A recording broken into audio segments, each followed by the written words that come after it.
Hello dear students, welcome to our YouTube channel. Now from this video we are going to start our lectures for 12th Physics 2021 and 22. Okay, जे काही शैक्षणिक वर्ष 2021-22 आहे त्या शैक्षणिक वर्षासाठी आपण आजपासून व्हिडिओ लेक्चरच्या माध्यमातून आपला जो काही सिलेबस आहे तो सिलेबस स्टार्ट करतो आहे. फर्स्ट ऑफ ऑल जी काही तुमची बोर्डची एक्झाम होणार आहे 2021-22 साठीची त्या बोर्ड एक्झामविषयी थोडक्यात डिस्कस करूया. एक्झाम कशा प्रकारे होईल, काय तुम्हाला त्या एक्झाममध्ये इव्हॅल्युएट कशा प्रकारे केले जातील, इव्हॅल्युएशन प्लॅन काय असेल. परंतु हे सर्व जर कोरोनाची परिस्थिती आटोक्यात आली आणि नंतर जर एक्झाम पुढच्या वर्षी होणार असतील तर त्यासाठी असेल. मध्येच जर दुसरं काही नवीन नियम आले, तुमचं इंटरनल इव्हॅल्युएशन करायचं ठरलं, जेवढे काही पेपर्स वगैरे इंटरनली आपण घेणार आहोत पूर्ण वर्षभरामध्ये त्या पेपर्सवरती जर इव्हॅल्युएशन करायचं ठरलं तर त्याविषयी अपडेट आम्ही तुम्हाला त्यावेळेस देऊच. बट सध्या आपल्याकडे बोर्डकडून तशी काही अपडेट नसल्यामुळं आपण जो काही रेग्युलर प्लॅन आहे त्या रेग्युलर प्लॅनप्रमाणेच चालणार आहोत. ओके, आता इव्हॅल्युएशन प्लॅन काय असेल, ॲक्च्युली तुमच्या बोर्डचं इव्हॅल्युएशन, बोर्डचा पेपर कशा प्रकारे असेल त्याविषयी डिस्कस करूया. First of all let us discuss about the evaluation plan. म्हणजे तुमची जे काही मूल्यमापन आहे ते कशा प्रकारे केलं जाईल. आता जी काही बोर्डची एक्झाम असेल त्या एक्झाममध्ये तुम्हाला रिटन एक्झाम असेल किंवा थिअरी पेपर असेल. थिअरी पेपर हा जो काही पेपर असतो हा पेपर 70 मार्क्सचा तुमचा घेतला जाणार आहे. Theory paper, this theory paper is for 70 marks. म्हणजे टोटल पेपर असतो आपला 100 मार्कचा फिजिक्सचा. त्या 100 मार्कपैकी 70 मार्कचा तुमचा थिअरी पेपर होणार आहे. आता याच्यामध्ये काय असणार आहे, जे तुम्ही पूर्ण वर्षभरात शिकणार आहात थिअरी क्लासमध्ये किंवा या ऑनलाईन लेक्चरच्या माध्यमातून, त्याच्यावरती तुमची 70 मार्कची क्वेश्चन पेपर सेट केलेली असणार आहे. त्यानंतर सेकंड पॉईंट असतो तो प्रॅक्टिकल एक्झामिनेशन. प्रॅक्टिकल एक्झामिनेशन पूर्ण वर्षभरामध्ये आपण जे काही 18-20 प्रॅक्टिकल्स रन करत असतो, परफॉर्म करत असतो, त्या सर्व प्रॅक्टिकल्सवरती फायनली तुमची एक एक्झाम घेतली जाते. ती एक्झाम असते 30 मार्कची. म्हणजे थिअरी पेपर तुमचा 70 मार्कचा असेल, जे काही आपण क्लासमध्ये शिकलो आहे, लेक्चरच्या माध्यमातून जे तुम्ही शिकलेले आहात, जे तुम्ही पूर्ण वर्षभर स्टडी केलेले, तुमचं ते टेक्स्टबुक आहे, त्या टेक्स्टबुकला तुम्हाला 70 मार्क आहे. त्या टेक्स्टबुकवरती तुम्हाला 70 मार्कची रिटन एक्झामिनेशन द्यायची आहे फायनली बोर्डची. ओके, त्यानंतर प्रॅक्टिकल एक्झामही तुम्हाला द्यावी लागते. ती एक्झाम 30 मार्कची, थिअरी पेपर 70 मार्कचा, टोटल अशा प्रकारे 100 मार्क्स आपल्याला मिळत असतात पूर्ण 12th बोर्ड एक्झामसाठी पर सब्जेक्ट. ओके, फिजिक्स असेल, केमिस्ट्री असेल, बायोलॉजी असेल, मॅथमॅटिक्स असेल, या सर्व विषयांमध्ये तुमचा इव्हॅल्युएशन प्लॅन अशाच प्रकारचा असणार आहे आणि याच्यानुसारच आपण पूर्ण वर्षभर स्टडी करणार आहोत. 70 मार्कचा थिअरी पेपर द्यायचा आहे, ॲज वेल एज 30 मार्कचा आपल्याला प्रॅक्टिकल एक्झामिनेशन पण फेस करायची आहे. ओके, आता ही जी काही प्रॅक्टिकल एक्झाम आहे, ही प्रॅक्टिकल एक्झाम तुमचे जे काही थिअरी पेपर्स असतात त्या थिअरी पेपरच्या अगोदर किंवा कदाचित नंतरही कंडक्ट केली जाऊ शकते. जे काही बोर्ड आपल्याला सजेशन देईल किंवा जे काही बोर्डचे रूल्स असतील त्या रूल्सनुसार आपण ते प्रॅक्टिकल एक्झामिनेशन कंडक्ट करणार आहोत. त्यापूर्वी ते प्रॅक्टिकल आपले रेग्युलरली आपण इथं लॅबमध्ये परफॉर्म करणारच आहोत. ओके, ते सर्व प्रॅक्टिकल्स तुम्ही व्यवस्थित परफॉर्म करणार आहात, व्यवस्थित समजून घेणार आहात. बारीक बारीक गोष्टी त्या प्रॅक्टिकल्समधल्या तुम्हाला व्यवस्थित समजल्या पाहिजे. त्या जर व्यवस्थित समजल्या तरच तुम्ही पुढे जाऊन ती प्रॅक्टिकल एक्झाम 30 मार्कची फेस करू शकता. ओके, तर थिअरीविषयी जास्त काही डिस्कस करण्याची गरज नाही. थिअरी पेपर कसा असेल, काय असेल, त्याचा क्वेश्चन पेपर फॉर्मॅट काय असेल त्याविषयी आपण नंतर व्यवस्थित डिस्कस करणार आहोत. सध्या हे इंट्रोडक्टरी लेक्चर आहे. या इंट्रोडक्टरी लेक्चरमध्ये आपण इव्हॅल्युएशन प्लॅन बघितला आहे. एक इव्हॅल्युएशनमध्ये फर्स्ट ऑफ ऑल तुम्हाला थिअरी पेपर द्यायचा आहे 70 मार्कचा, त्यानंतर 30 मार्कची प्रॅक्टिकल एक्झामिनेशन तुम्हाला द्यायची आहे. ओके, एवढं तर आय थिंक तुम्हाला क्लिअर झालेलं असेल. यानंतर येऊया ॲक्च्युअल आपल्या सिलेबसकडे.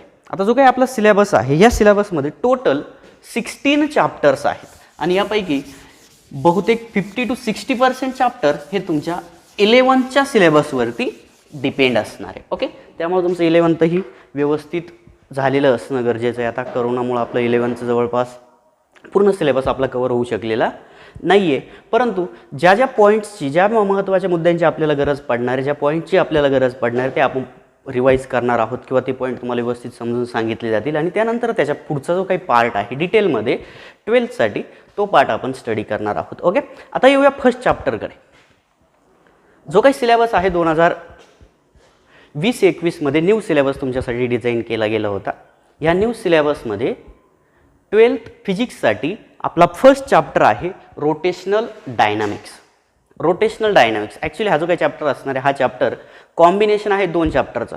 एक आहे सर्क्युलर मोशन आणि दुसरा आहे रोटेशनल मोशन. या 2 चॅप्टरचं कॉम्बिनेशन करून आपल्यासाठी सध्या एक चॅप्टर आहे रोटेशनल डायनामिक्स. आणि हा जो काही चॅप्टर आहे, हा चॅप्टर बोर्ड एक्झामसाठी विदाऊट ऑप्शन 5 मार्क्ससाठी येतं. तुम्हाला समोर चार्टमध्ये दिसतंय.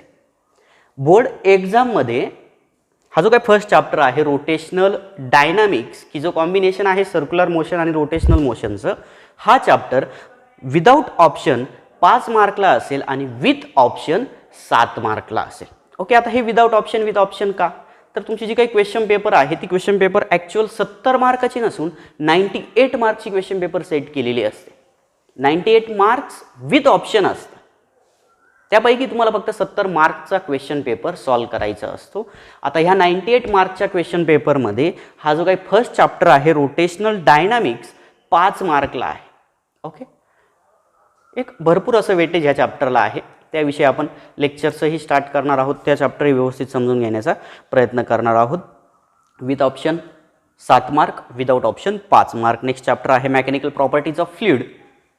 हा चॅप्टर हाही 5 आणि 7 असेल. 5 मार्क विदाऊट ऑप्शन आणि 7 mark with option. Kinetic theory of gases and radiations हा थर्ड चॅप्टर 5 मार्कचा विथ ऑप्शन 7 मार्क. त्याच्यानंतर थर्मोडायनामिक्स हा जो काही चॅप्टर आहे एकदम सिंपल असा चॅप्टर आहे. एकदम सिंपल आणि छोटासा चॅप्टर आहे 5 मार्कला आणि विथ ऑप्शन 7 मार्क्स असेल. ऑसिलेशन हाही चॅप्टर सिंपल आहे. 4 मार्क्स विदाऊट ऑप्शन आणि विथ ऑप्शन याला मार्क आहेत 5. त्यानंतर 6 नंबरचा चॅप्टर आपण बघणार आहोत सुपरपोजिशन ऑफ वेव्ज. तर वेव्ज काय असतात? ॲक्च्युली तुमचं 11thला ते झालेलं हवं होतं, बट समजून घेऊया आपण डिटेलमध्ये काय वेव्ज असतात, त्या वेव्ज कशात तयार होतात, त्यांच्या काय काय प्रॉपर्टीज असतील. त्यानंतर त्याची एक महत्त्वाची प्रॉपर्टी म्हणजे सुपरपोजिशन ऑफ वेव्ज. 2 वेव्ज एकत्र आल्यानंतर ॲक्च्युली काय घडतंय त्याविषयी आपण त्या पूर्ण चॅप्टरमध्ये डिस्कस करणार आहोत. चॅप्टरचं नाव आहे सुपरपोजिशन ऑफ वेव्ज. 6 नंबरचा चॅप्टर आहे. विदाऊट ऑप्शन चॅप्टरला मार्क्स आहेत 4 आणि विथ ऑप्शन चॅप्टरला मार्क आहेत 5. ओके, 6 मार्क्स आहेत. त्यानंतर 7 नंबरचा चॅप्टर आहे वेव्ह ऑप्टिक्स. वेव्ह ऑप्टिक्स सर्व काही रेज वगैरे लाईटचे रिलेटेड हा चॅप्टर असणार आहे. खूप इंटरेस्टिंग होणार आहे हा चॅप्टर. त्याविषयी आपण डिटेलमध्ये शिकणार आहोतच. चॅप्टरला विथ ऑप्शन मार्क्स आहेत 7 आणि विदाऊट ऑप्शन मार्क्स आहेत 5. नेक्स्ट चॅप्टर आहे इलेक्ट्रोस्टॅटिक. खूप इंटरेस्टिंग असा चॅप्टर आहे. चार्ज विषय आपण डिस्कस केलेला आहे. काय असतो चार्ज, किती प्रकारचे चार्जेस असतात. आता हे जे काही चार्जेस असतील, हे चार्जेस जर स्टेशनरी कंडिशनला असतील, रेस्ट कंडिशनला असतील, स्टॅटिक पोझिशनला असतील, तर ह्या चार्जेसविषयी आपण जे काही डिस्कस करतो त्याला म्हटलं जातं इलेक्ट्रोस्टॅटिक. आणि ते इलेक्ट्रोस्टॅटिक डिटेलमध्ये खूप इंटरेस्टिंग चॅप्टर आपण शिकणार आहोत. चॅप्टरला मार्क्स आहेत विदाऊट ऑप्शन 4 आणि विथ ऑप्शन चॅप्टर हा 6 मार्क्सला असेल. ओके, त्यानंतर 9th नंबरचा चॅप्टर आहे करंट इलेक्ट्रिसिटी. आता या अगोदरच्या चॅप्टरमध्ये इलेक्ट्रोस्टॅटिकमध्ये चार्जला रेस्ट पोझिशनला ठेवलं गेलं होतं आणि त्याचा जो काही डिटेल स्टडी असेल तो आपण करणार आहोत. त्यानंतर नेक्स्ट चॅप्टर 9 नंबरचा करंट इलेक्ट्रिसिटी. जेव्हा चार्ज मोशनमध्ये येतो, चार्ज ज्यावेळेस मोमेंटमध्ये असेल, मोशनमध्ये असेल, चार्जकडे काहीतरी व्हेलॉसिटी असेल, तर तो चार्ज इलेक्ट्रिक करंट प्रोड्यूस करतो आणि त्या इलेक्ट्रिक करंटविषयी, करंट इलेक्ट्रिसिटीविषयी आपण 9 नंबरच्या चॅप्टरमध्ये डिस्कस करणार आहोत. चॅप्टर 4 मार्क विदाऊट ऑप्शन असेल आणि 6 मार्क विथ ऑप्शन हा चॅप्टर असणार आहे. नेक्स्ट चॅप्टर असणार आहे magnetic field due to electric current. आता जी इलेक्ट्रिक करंट प्रोड्यूस झाला due to motion of charges, चार्जेसच्या मोशनमुळे जो काही इलेक्ट्रिक करंट प्रोड्यूस झाला आहे त्या इलेक्ट्रिक करंटचा सराउंडिंगवरती काय इफेक्ट होतो, तर त्या करंटमुळे सराउंडिंगमध्ये मॅग्नेटिक फील्ड जनरेट होते. त्या मॅग्नेटिक फील्डचा आपण स्टडी करणार चॅप्टर नंबर 10 मध्ये, magnetic field due to electric current. Electric करंटमुळे प्रोड्यूस होणारी मॅग्नेटिक फील्ड. इंटरेस्टिंग चॅप्टर आहे. चॅप्टरला विदाउट ऑप्शन मार्क आहेत 4, विथ ऑप्शन मार्क्स आहेत 6. नेक्स्ट चॅप्टर आहे मॅग्नेटिक मटेरियल्स. मॅग्नेटिक खूप इंटरेस्टिंग गोष्ट आहे. मॅग्नेटिक तुम्हाला सर्वांना माहीतच आहे. मॅग्नेट काय असतं, त्याच्या काय काय प्रॉपर्टीज असतात, त्या सर्वांचा डिटेलमध्ये स्टडी हे एका सिंपल चॅप्टरमध्ये, आणि खूप छोटासा असा चॅप्टर आहे मॅग्नेटिक मटेरियल्स. चॅप्टर जरी छोटा असलं तर त्याला वेटेज भरपूर आहे. 4 मार्क्स विदाउट ऑप्शन आणि 5 मार्क विथ ऑप्शन त्या चॅप्टरला वेटेज असणार आहे. म्हणजे 5 मार्क्सचे क्वेश्चन्स बोर्ड क्वेश्चन पेपरमध्ये त्या चॅप्टरवरती असतील आणि 4 मार्क्सचे क्वेश्चन विदाउट ऑप्शन असतील. ओके. त्यानंतर 12th नंबरचा चॅप्टर आहे electromagnetic induction. Electromagnetic induction, electric field, magnetic field, त्यांच्यामुळे इंडक्शन, या सर्व गोष्टी आपण त्या 12 नंबरच्या चॅप्टरमध्ये 12th नंबर चॅप्टरला वेटेज आहे 5 मार्क विदाउट ऑप्शन आणि 7 मार्क विथ ऑप्शन. नंतर नेक्स्ट आहे 30 नंबरचा चॅप्टर AC सर्किट. हाही चॅप्टर खूप इंटरेस्टिंग असणार आहे. AC circuit, alternating current circuit, हे जे काही सर्किट आपण डेली लाईफमध्ये बघत असतो घरामध्ये किंवा इतर आपल्या सराउंडिंगला, त्या सर्किटविषयी आपण डिस्कस करणार आहोत. चॅप्टरला वेटेज आहे 4 मार्क विदाउट ऑप्शन आणि 6 मार्क विथ ऑप्शन. त्यानंतर एक interesting phenomena related to light, dual nature of radiation and matter. जे काही रेडिएशन्स असतील त्या रेडिएशनचं ड्युअल नेचर मीन्स त्या रेडिएशन्सला आपण कधी पार्टिकल कन्सिडर करू शकतो, कधी वेव्ह कन्सिडर करू शकतो, किंवा दुसरं काही कन्सिडर करता येतंय की काय, त्याविषयी आपण त्या चॅप्टरमध्ये 14 नंबरच्या चॅप्टरमध्ये डिस्कस करणार आहोत. चॅप्टरचं नाव आहे dual nature of radiations and matter. चॅप्टरला मार्क्स आहेत 5 विथ ऑप्शन आणि 4 मार्क्स विदाउट ऑप्शन. त्यानंतर 15 नंबरचं चॅप्टर ॲटम विषयी डिस्कस करणार आपण. स्ट्रक्चर ऑफ ॲटमचं ॲक्च्युअल स्ट्रक्चर कसं आहे, जे काही वेगवेगळ्या थिरीज ॲटमच्या स्ट्रक्चरच्या रिलेटेड आहेत त्या वेगवेगळ्या थिरीजचा आपण स्ट्रक्चर करणार. त्याचबरोबर ॲटमच्या सेंटरला असलेला जो काही न्यूक्लियस आहे, खूप इंटरेस्टिंग न्यूक्लियस असतो, त्यामध्ये खूप साऱ्या कॉम्प्लिकेटेड गोष्टी घडत असतात. त्या न्यूक्लियसविषयी आपण तिथं डिस्कस करणार आहोत. 4 मार्कला चॅप्टर असेल विदाउट ऑप्शन आणि विथ ऑप्शन चॅप्टर 6 मार्क्सला असेल. आणि लास्ट चॅप्टर आहे आपला 16 मार्क्सचा semiconductor devices. Chapter without option 4 मार्कला असेल आणि विथ ऑप्शन चॅप्टर आहे 5 मार्कला. ओके. अशा प्रकारे आपल्याकडे 16 चॅप्टर आहेत. पहिला chapter rotational dynamics, second chapter mechanical properties of fluid, third chapter kinetic theory of gases and radiations, fourth chapter आहे थर्मोडायनामिक्स, नंतर ऑसिलेशन, नंतर superposition of waves optics, electromagnetics, electrostatics, current electricity, magnetic field due to electric current, magnetic materials, electromagnetic induction, AC circuit, dual nature of radiations and matter, structure of atom and nuclei and semiconductor devices. अशा प्रकारे जे काही 16 chapters आहेत हे पूर्णच्या पूर्ण 16 chapters पूर्ण वर्षभरामध्ये आपण डिटेलमध्ये स्टडी करणार आहोत. ओके.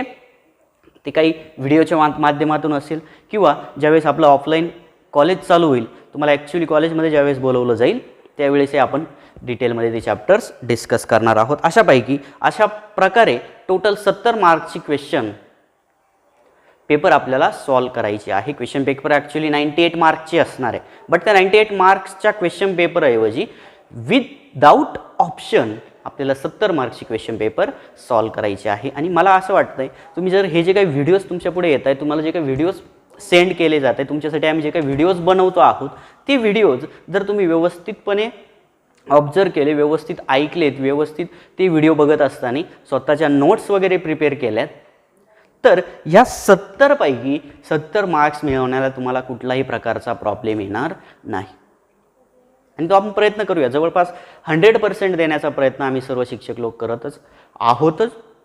बट तुम्ही किती देताय, तुम्ही किती एफर्ट्स घेताय, किती तयारी करताय, त्याविषयी तुमचे मार्क्स त्याच्यावरती तुमचे मार्क्स डिपेंड असणार आहे. ओके. अशा प्रकारे हा जो काही आपला 12th सिलेबस आहे, हा पूर्ण सिलेबस पूर्ण वर्षभरामध्ये जे काय आपलं शैक्षणिक वर्ष आहे 2021-22, या पूर्ण शैक्षणिक वर्षामध्ये हा संपूर्ण सिलेबस आपण स्टडी करणार आहोत. ओके, आपल्याला फक्त बोर्डचीच एक्झाम द्यायची नाही आहे. त्या एक्झामसोबतच जी काय महाराष्ट्र स्टेट बोर्डची CET असेल, JEE असेल, नीट असेल, त्याही एक्झामचं प्रिपरेशन आपल्याला रेग्युलरली करायचं आहे. ओके, आता जो काही नेक्स्ट व्हिडिओ असेल, नेक्स्ट व्हिडिओपासून आपण फर्स्ट चॅप्टर स्टार्ट करूया, रोटेशनल डायनॅमिक्स.